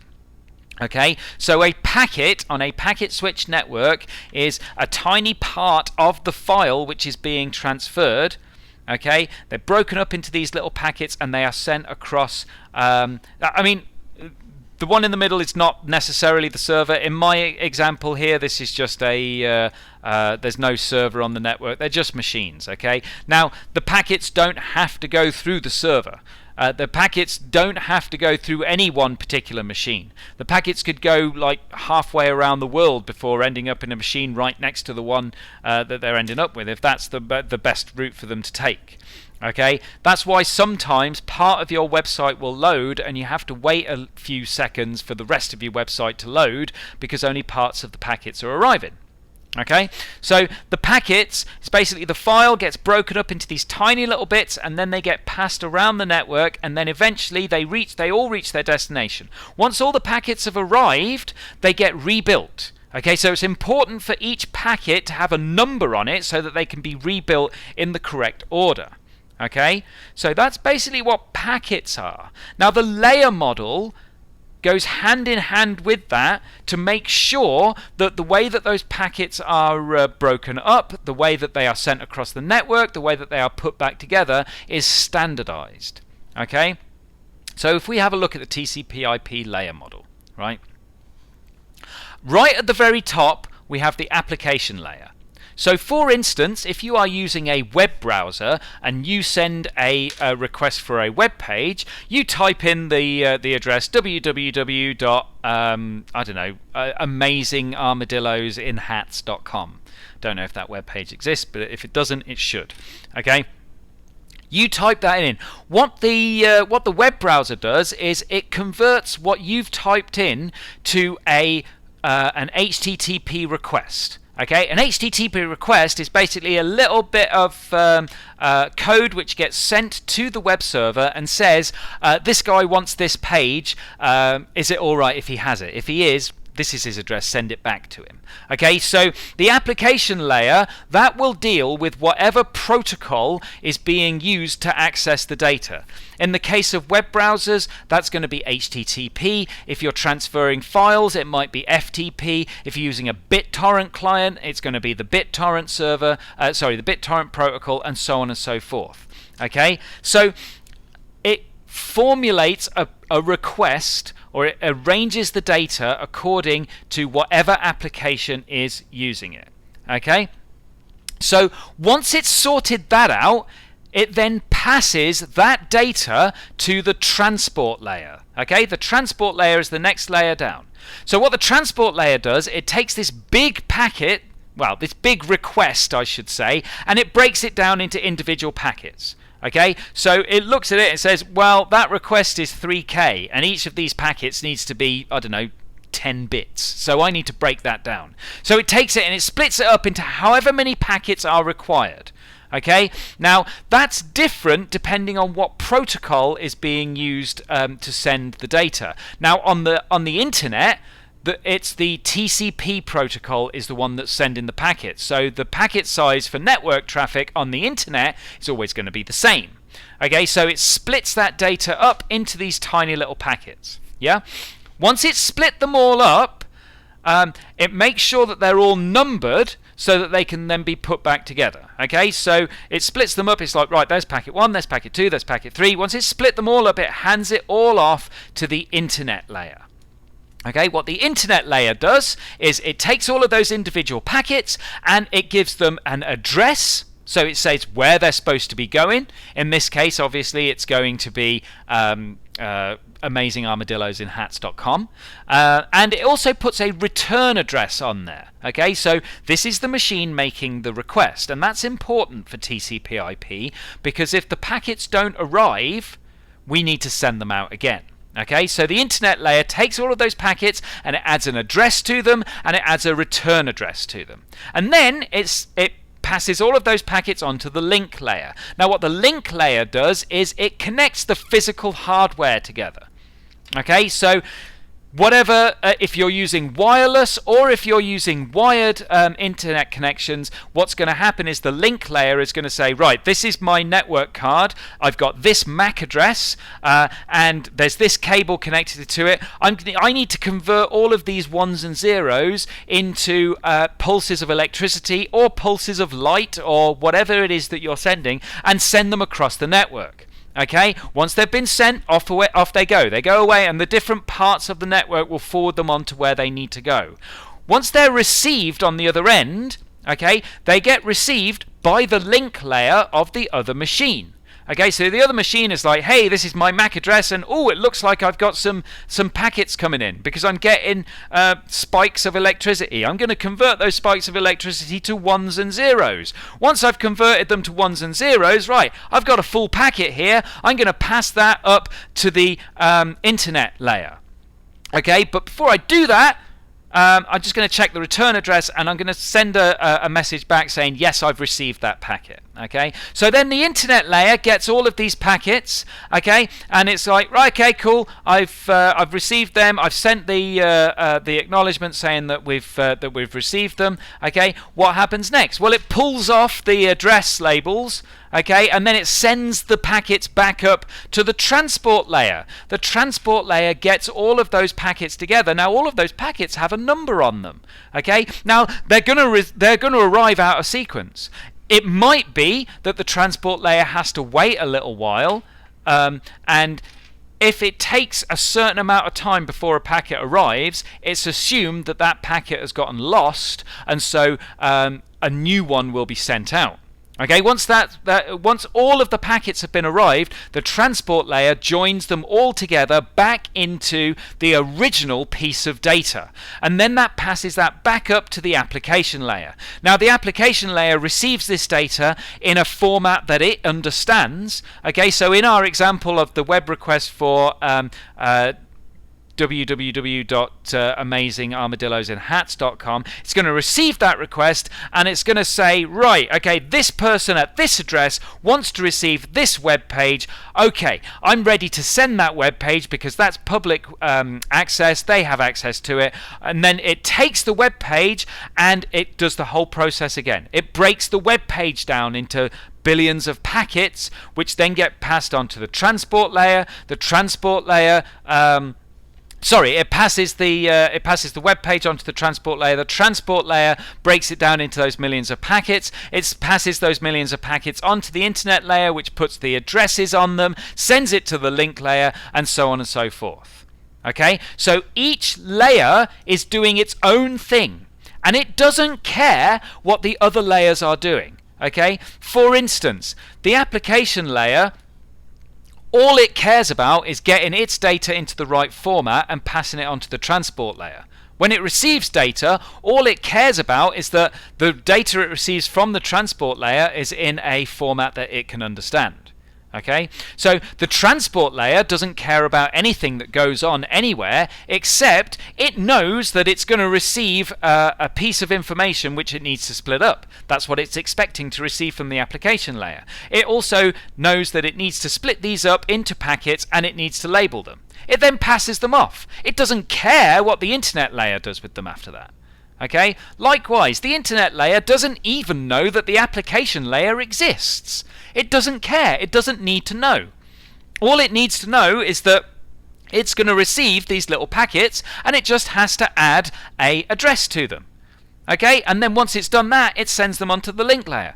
The link layer doesn't care about any of the other layers. All it does is send these packets out. Do you see how this works? So the idea is that each layer performs its own little task, and as long as it gets its little task done, it's done its work. Okay? There might be a problem with the internet layer. It might be that it's not writing the addresses properly, but that doesn't affect anything on the application layer. It doesn't affect anything on the transport layer, and it doesn't affect anything on the link layer either. They can all still do their jobs. Okay? An error on one layer does not affect any of the other layers. That is a major advantage of this model. Okay, and so when you get a question that says, state some advantages of the TCP/IP layer model, you can say an error on PJ. No, that's not a word. On one layer does not affect the other layers. Okay, so that's one advantage. Another advantage is you can have specialists in writing these application protocols, but they might not know anything about connecting physical hardware together. You can have experts that know everything there is to know about MAC addresses, everything there is to know about converting data to pulses of light, but they have no idea about actually taking data and breaking it into packets, right? So you can have specialists work on each separate section, and they will be specialists in that area. You can split the work up so that if you have a team of 4 people, rather than all of them trying to work on the same thing at the same time, you can have one person working on the application layer, one person working on the transport layer, one person working on the internet layer, one person working on the link layer. Okay? If there's a change in hardware, if some new technology arrives, you only need to modify the layer that is directly affected by that. So, for instance, when fiber optic came along, we don't have to worry about changing the application layer, the transport layer, or the internet layer. They're going to work just fine. You know, they don't care about this new fiber optic shenanigans, but we just need to change the link layer so that it understands how to deal with that. Okay, everything else can be left alone. That's another massive advantage. Okay, you only need to change the layer that is affected by any potentially new technology. For instance, if there's a new web browser or a new internet application, for instance, when BitTorrent came along, we didn't have to change any of this lot. All we had to do was set up the BitTorrent client so that it knew how to pass that stuff down to the transport layer. Okay, and that is the layer model. Okay, if something goes wrong on one layer, other layers are not affected. Different teams of people can work on different layers independently. If new hardware is developed, only the affected layer needs to be modified. Here's a little diagram showing you the sort of like flow through it, so you can see how the request starts at the application layer, gets passed off to the transport layer, and then passed on to the internet layer, to the link layer. Okay, and it's the link layer that communicates with the link layer on the other machine. Okay, so one way to think about it is if you want to send a letter, let's say you want to send a book through the post, okay, and you know that your mate is good at sort of like packaging stuff up, so you're like, right, here's my book, I've got to make sure my book's in the right format. Okay, the book's ready to send. You pass it to Bob, who handles actually packing this stuff up, and he's like, well, I don't have the tools to do this, but I tell you what, I can't send a whole book in the post, but I can send individual pages. So he starts ripping the pages up and he makes sure they're all numbered, okay? And then he passes each of those pages off to Jeff, who has a ton of envelopes, right? Jeff puts the pages into the envelopes, and on the envelope he writes the address where they need to be sent, and then he writes the return address on the back. He then hands them off to Jim the postman. I appreciate this is very misogynist at the moment. I haven't had any female representation. I apologise for that. Jim the postman then transports it across to the next machine and hands it off to Jill the postwoman. Okay, what she does, she receives all of these letters, okay, and then she just passes them up to Sylvia, who takes all of those letters and opens them all up. Okay, opens them all up and gets those pages out, and then passes them up to Cynthia in the transport department, who takes all of those individual pages, lines them up so that they're in the right order, binds them back up into a book, and then hands it to Boudica, who then gets to read the book. Okay, I managed to get some female representation in there in the end. Okay, so yeah, there you go. Okay, so I mean that's kind of a whistle-stop tour, but really that's all you don't need to know too much else about the layer model. You need to know like what's going on at each stage. You need to know some of those advantages and disadvantages. Why can't one person unpack and put the book together? Because the whole point of this is we're separating functionality. Okay, we're separating functionality so that each layer does one thing and one thing only, but it does that one thing really well. Okay, So if you could, in theory, have the same person doing two jobs, but therein creeps inefficiency. And it means that if you have to use your example of the unpacking and putting the book together, if there's a problem when it comes to putting the book together, you need to fix that. That halts everything that's involved with taking the pages out of the packets as well. But if that's a separate thing, then you know that the taking the pages out of the envelopes, that's not affected by it.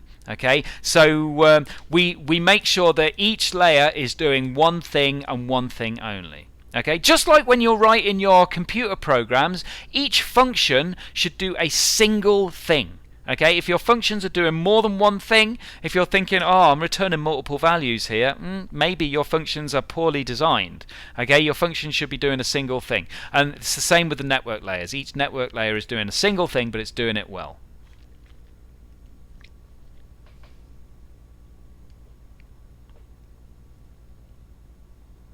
Post fighters. Yeah. Good to see you, James. Well done for doing art exams. I hope they're all going well. I assume you have another couple of days or something on them. What fun that might be. Hopefully this is all useful stuff. So we have covered the network layer model. We've covered memory and storage. It's currently 5 past 8. So at the moment, according to my stats, the stream has been going for a little over an hour and a half. So I wouldn't mind drawing it to a close.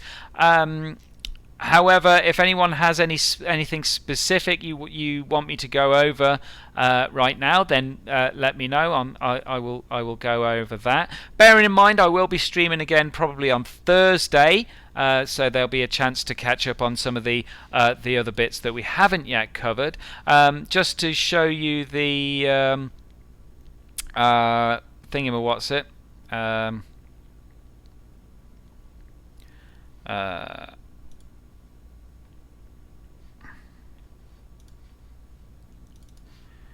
the spec. Here is the spec.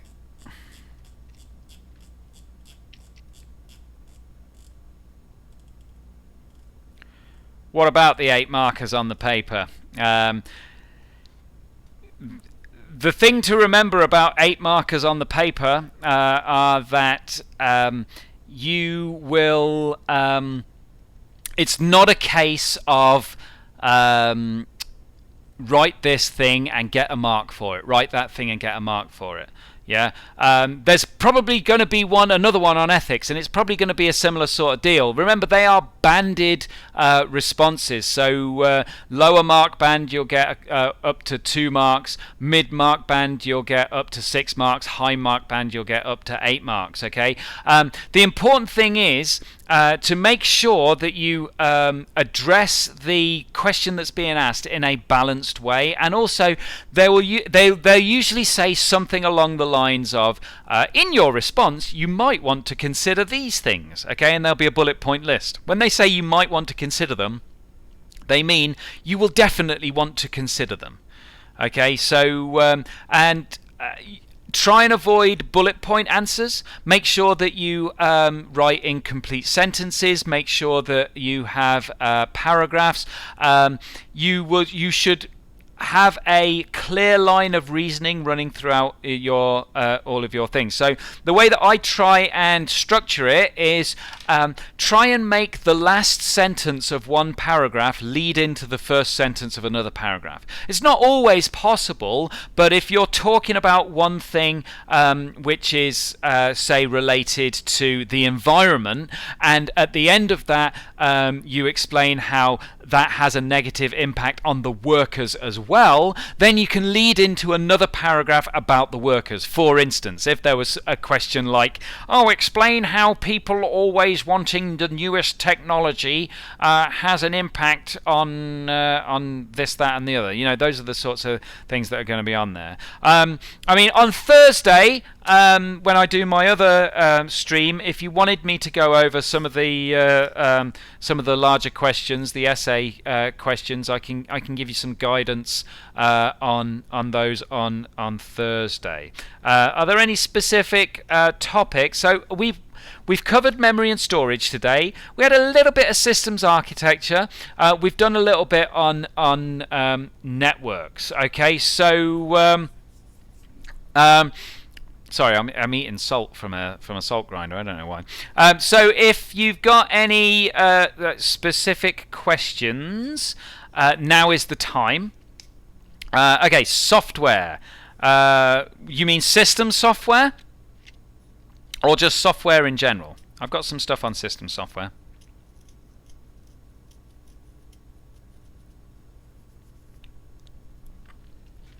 Yes, good. Right, I tell you what. Let's quickly blast through some of this stuff. Bear with me a sec. Woo, where's that gone? Just bear with me a sec. See what I can dig out in terms of system software. I might have to dig out some A-level stuff for that.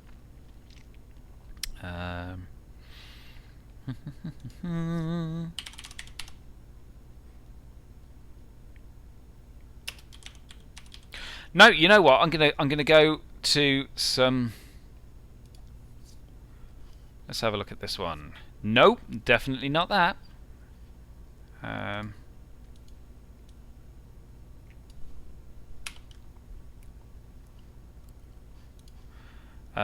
Right, I know what I can pull up. Where are we?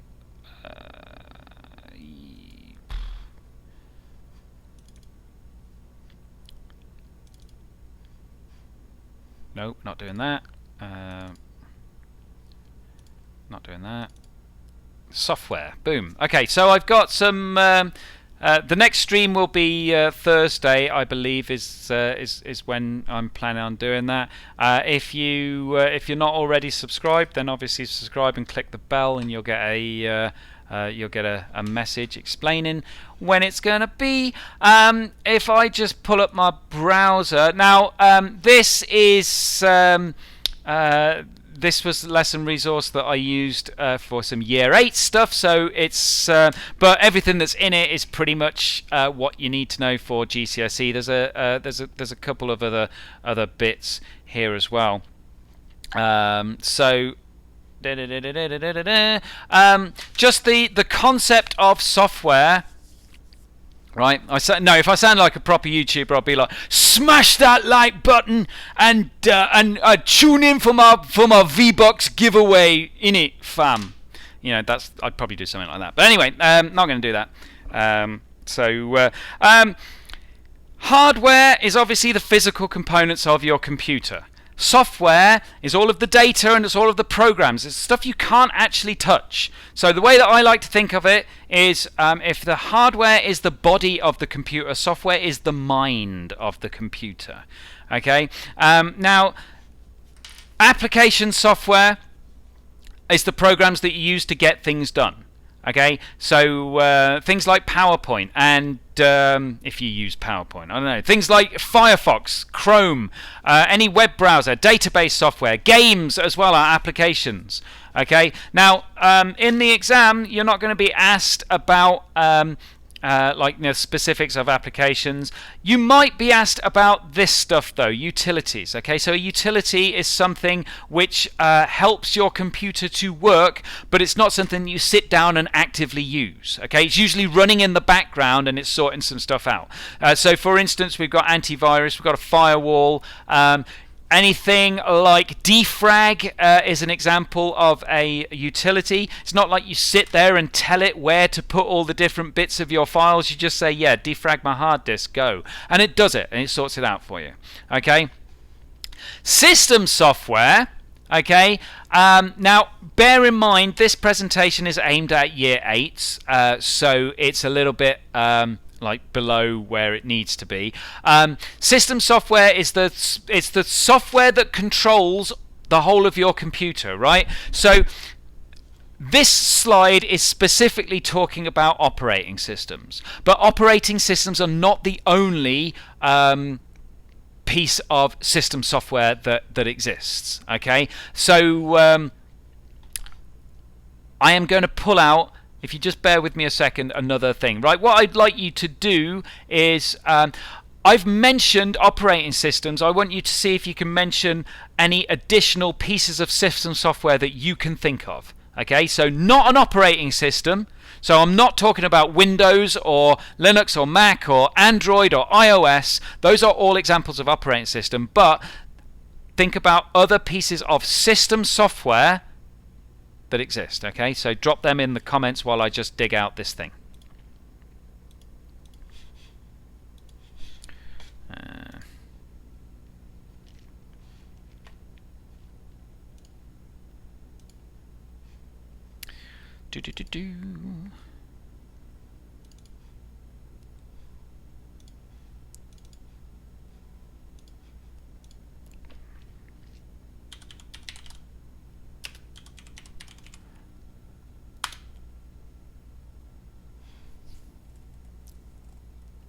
Oh man, I can't find the damn thing now.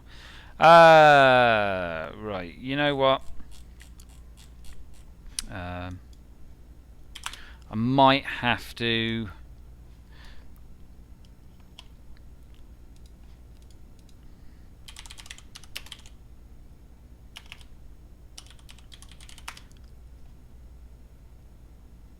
I might have to postpone that.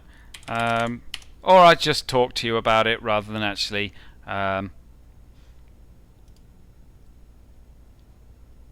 giving you a... yeah, okay, right, whatever. So yeah, OCR. Yeah, compiler is that a compiler is more of an application than it is a piece of system software. Okay, so what I was thinking of were these things, device drivers. Okay, do you understand what I mean by a device driver?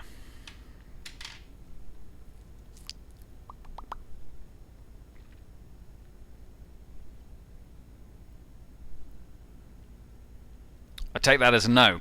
Okay, so an operating system is a piece of software that allows all of your different hardware to communicate with all of the other different pieces of hardware. It allows your programs, your software, to communicate with other pieces of software, and it also allows the software to communicate with the hardware. Okay, so when you load up Windows, that allows you to run programs which will access different pieces of your hardware.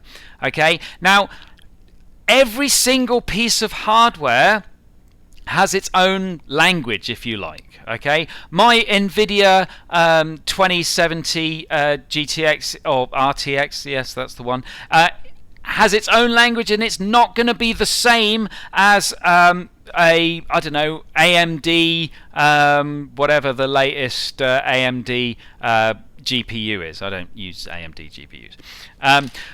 But the point is, they both do the same thing, and the programs that you run, the games that you run, they still need to access those things. And what the games do is they talk to the operating system. They say, right, I want these pixels to be moving around in this way, and the operating system says, yeah, no problem, man, I can talk to this guy.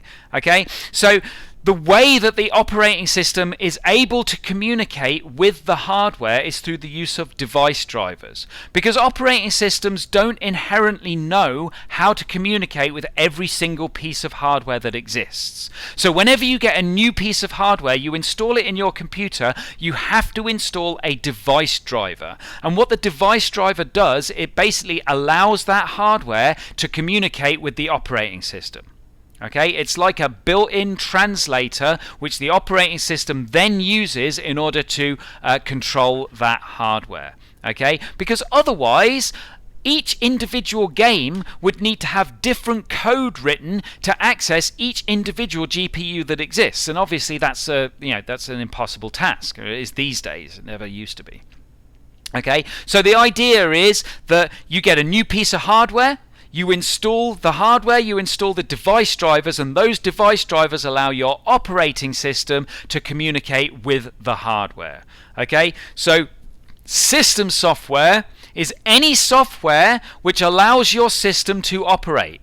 Now, the operating system is the big one. Okay, the operating system handles all sorts of stuff, but part of that operating system is the device drivers, which are specific to individual hardware devices, which are required to enable them to work.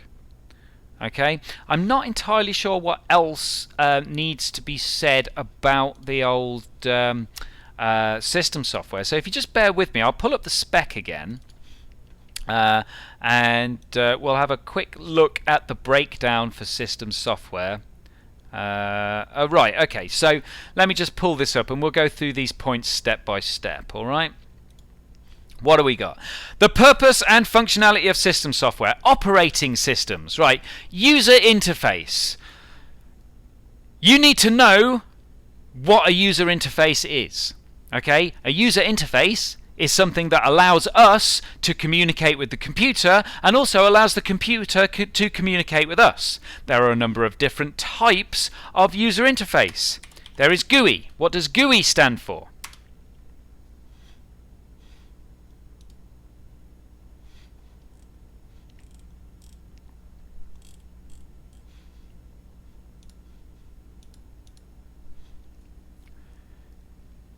Nope. Graphical user interface. Good. Okay, so a graphical user interface is this user interface that you're used to seeing. You're pointing and clicking. There's icons. You can resize windows, all of that stuff. It's graphical. It's displayed on a screen, and you usually interface with it by using a mouse and potentially a keyboard. Okay, but there's also an MDI. MDI, do you know what MDI stands for?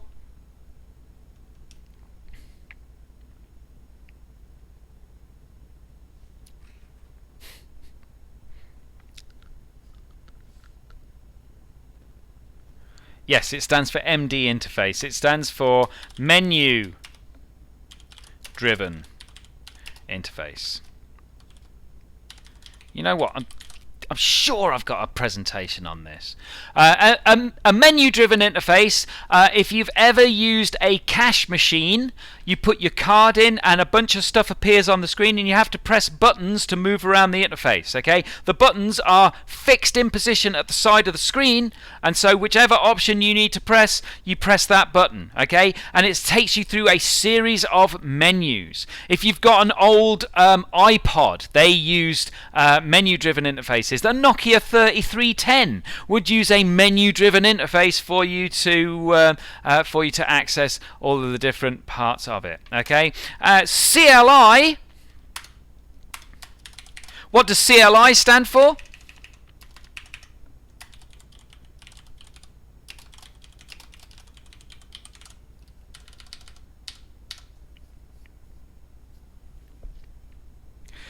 Yeah, it stands for Command Line Interface. And Command Line Interface is, in fact, I can give you a quick demonstration of a Command Line Interface. So let's see if I can just add that. Window capture. Boom. Okay, so here is my command line that I've just opened. Where's it gone? There we go. So I can type in a command.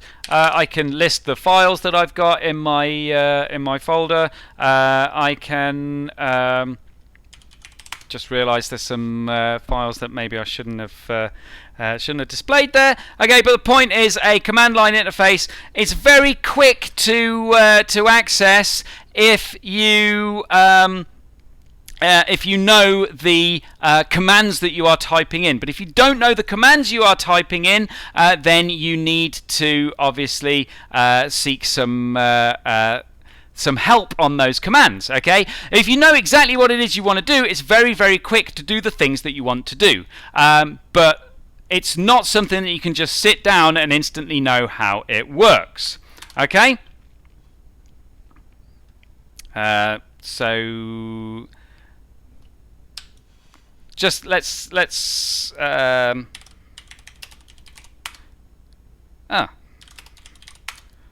Nope. We've got no. That's interesting. Okay.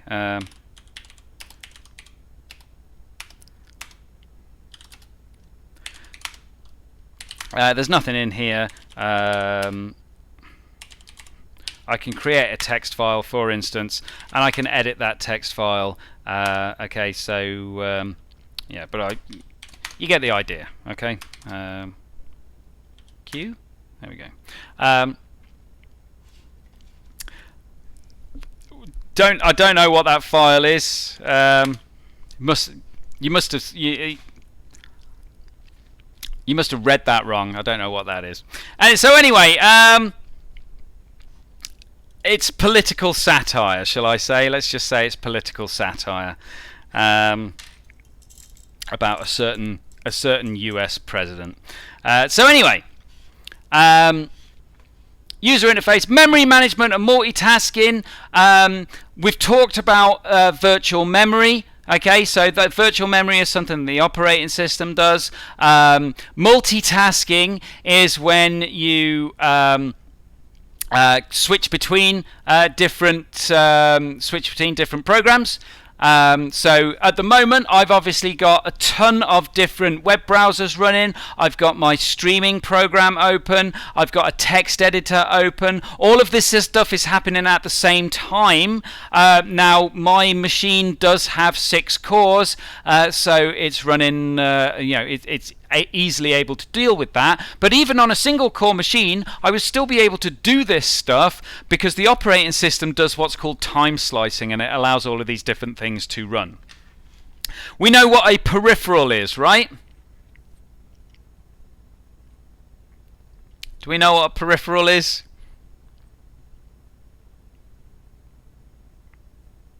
Yes, good. Okay, yeah. Well, let's. I'll tell you what. Let's not rewind and have a look. Let's assume that everything's great. So peripherals are additional things that, yes, mouse, keyboard, printer, all of that stuff that you plug in. Obviously, managing those is a job of the operating system, and each one of those needs device drivers. Okay, so anytime you plug in a peripheral, you may have noticed if you've got a new memory stick, you plug it in, and before you can actually access any files on that, you'll see a little thing at the bottom right of your screen saying installing device drivers. Okay, and that's making sure that your operating system can actually store the files on that memory stick. Okay, user management. Okay, that falls under the category of system security, really, but your operating system, you're able to set up access for users. Okay, obviously I have my user, which I am able to access. If you don't know my username and password, you will not be able to access my computer. However, if you had a computer which is used by different family members, you could have a number of family members with their own individual usernames and passwords, and obviously you can access those different things, and you can have your own sort of like setup, your own desktop, and that can all be managed by the operating system. And again, file management. You can move files around, you can drag and drop files, you can copy files, you can paste files, all of those things. Okay. So, what is next?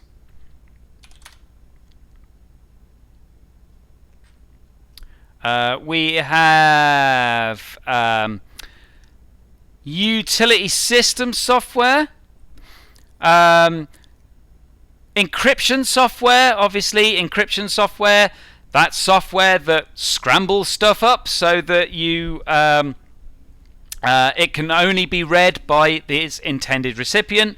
We've done a whole section on encryption. Hopefully I won't have to go through that again. Defragmentation, I've already gone over. Data compression.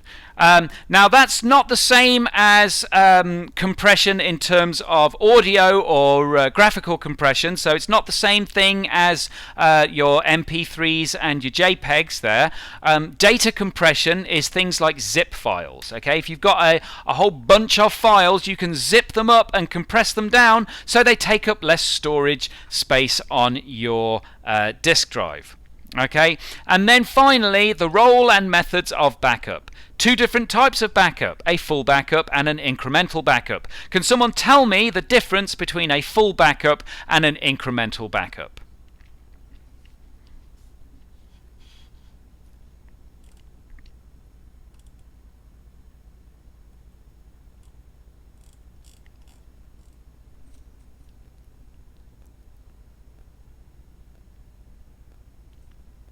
Yep, full backs up everything. So what about incremental?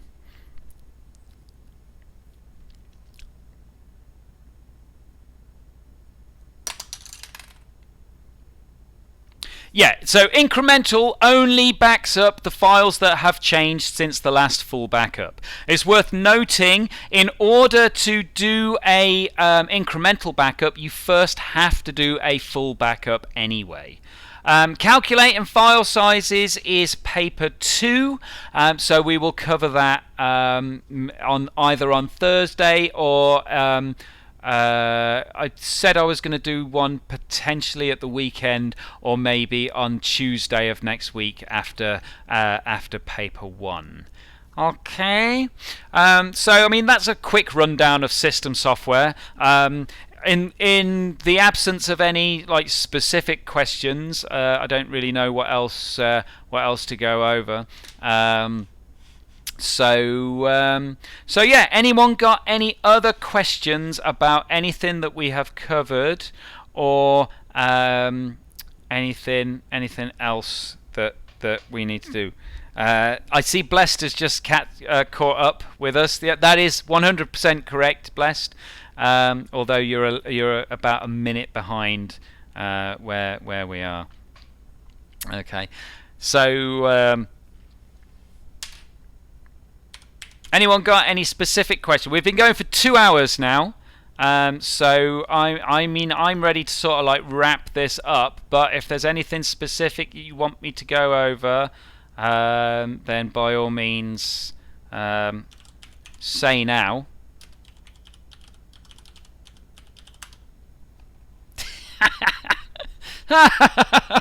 Oh dear! I just opened that image file just to double check what it was. Tremendous piece of political satire.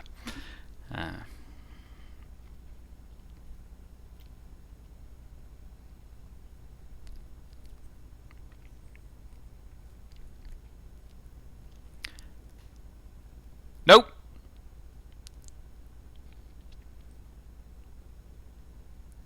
Yep, say now until Thursday, hold your peace.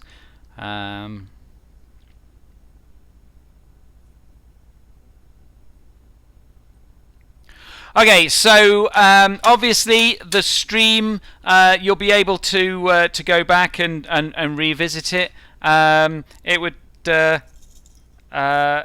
help me out a great deal if you could maybe leave some feedback to let me know anything that you want me to do different next time, or whether this is helpful, how helpful it is, and other bits that you want me to go over. On Thursday, if you come to the stream loaded with questions that you want to ask, that would be great.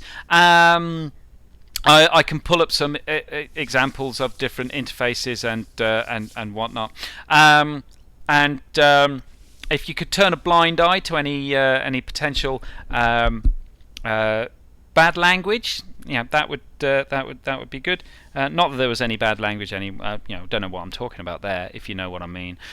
So thank you very much, everybody. Yeah, that's it. So if you're not already subscribed, just click the subscribe button and make sure you click the bell so that you get a notification. I will also obviously send out reminders on Google Classroom with the link that you need to get there. But yeah, I would say as well, subscribe neither to PewDiePie nor T-Series. Subscribe to Warrener Computer Science. Okay, many tinks. Yeah, that's it. Boom. Maybe background. Okay, background music. All right, I'll look into it. I've got some royalty-free background music. We'll get some of that on the blend. In fact, why don't I to play us out? Let's just have a quick look here. Any particular theme? What about some sort of epic soundtrack? Here, let's have a quick thing here. Search for continue.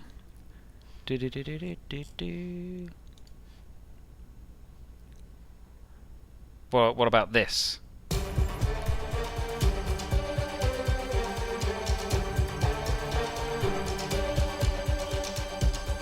I mean, is that epic? I don't know. Does that work? Does that make you think, oh man, computer science?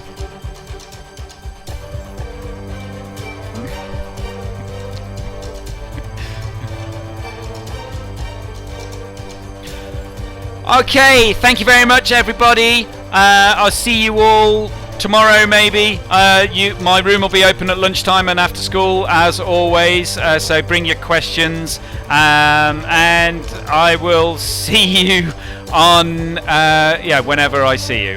Tune into the stream on Thursday, and you guys are going to smash the exam. Everything's going to be fine. Yep, that's right.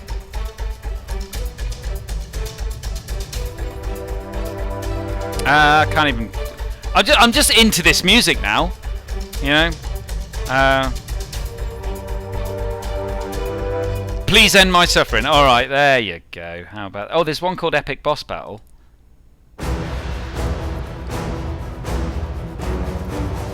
It's pretty much the same. Anyway, cool. Thank you very much, everybody. I'll see you later.